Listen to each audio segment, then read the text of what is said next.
Hey guys, welcome back to Table Talk. I think everyone has already seen the practice pull between Devon and Levan. After that, we've seen Devon gain some confidence, and I saw some people saying that Devon now has a chance. But what does this practice pull actually tell us? Is it really showing a real chance for Devon? In today's video, we're going to break down that practice pull, and I'll share my thoughts on the only way Devon could possibly beat Levan. Okay, so this happened just 2 days before East versus West 20, and of course, neither of them were in peak supermatch shape.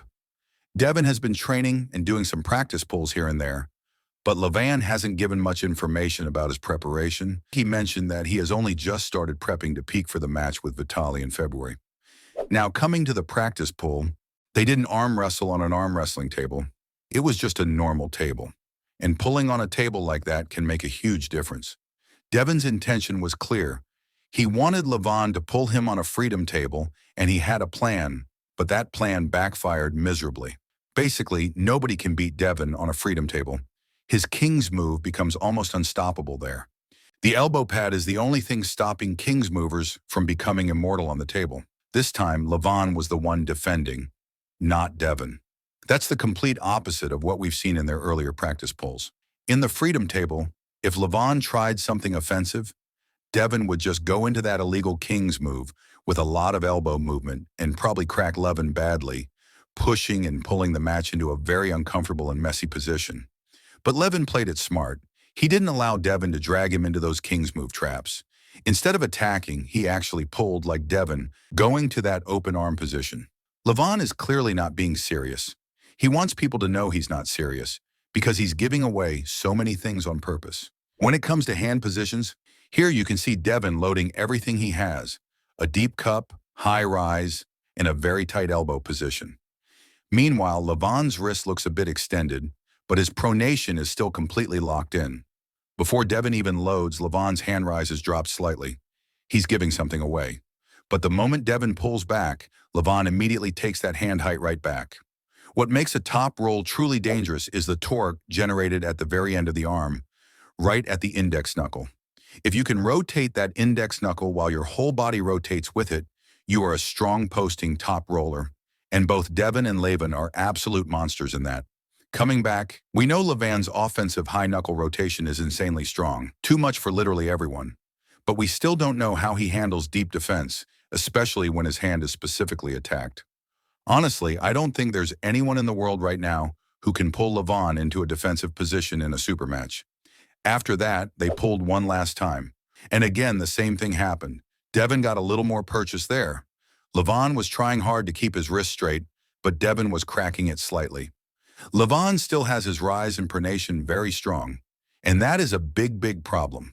Because when someone has a strong rise along with strong pronation, even if their wrist gets attacked, the part of the wrist close to the index and thumb, where the riser tendon is working, is less affected.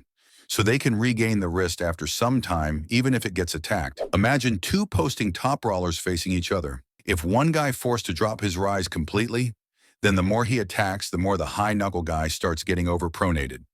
When the riser drops, all the pronation is applied purely from the thumb. That hits directly into the pinky line on the high knuckle guy. I know this is a bit complicated to explain, but I think you got it. In this pull, Devon keeps a strong riser, so he isn't just attacking Levan's pinky, he's attacking Levan's entire wrist. But in a real match, Levan is going to be so insanely vertical with that high knuckle setup, Devon won't be able to attack the whole wrist like this. His riser will drop in the match. Low hand top rolling is the worst thing you can do against a posting top roller. It only works when the low hand guy has at least 40% more back pressure than the posting guy.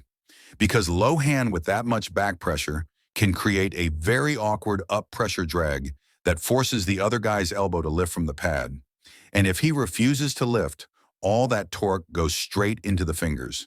A strong low hand versus posting attacks the entire hand, with the pinky chain taking most of the damage. The next question is, does this actually translate to the table? My answer is no. There are many things involved in a real match besides just pulling. Your legs are extremely important in arm wrestling. A lot of power transfers from your legs when you're pulling, but if Levan can use them in a real match, it becomes much stronger for him than for Devon. because Levan is a lot heavier and all that mass and leg drive and posting pressure just gets multiplied. And the next question is, does Devon look dominant or does he have any real chance in a third match? The answer is no. I don't think so. It might look like Devon is dominant compared to Levan, but that's only if you compare it to their previous practice pulls. In reality, Levan is still the stronger one. Levan is the only guy against whom Devon went on the offensive in a practice pull, and that's why it might seem like he's in control. He went offensive because Levan allowed him to. But overall, in a real match, Levan would still destroy him. One thing I haven't talked about yet in this video is Levan's arm power and side pressure. Devon surges hard, trying to regain the wrist, and it's really tough for him. If they end up in this position in a real match, Levan will go for the flop press.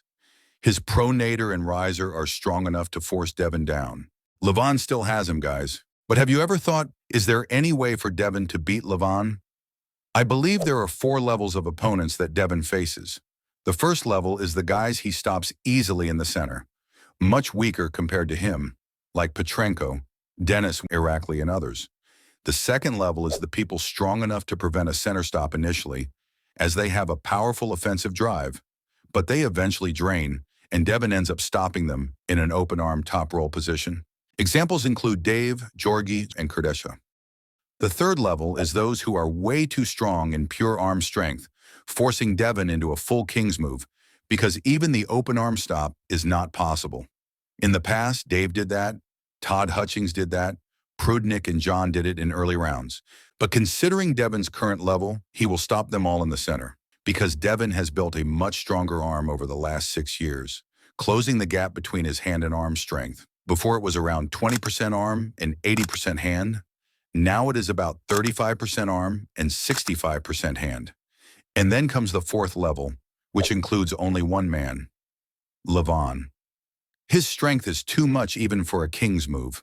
But for a king's move to work, your hand must be clearly superior, which is how Devon beat Dave in the past.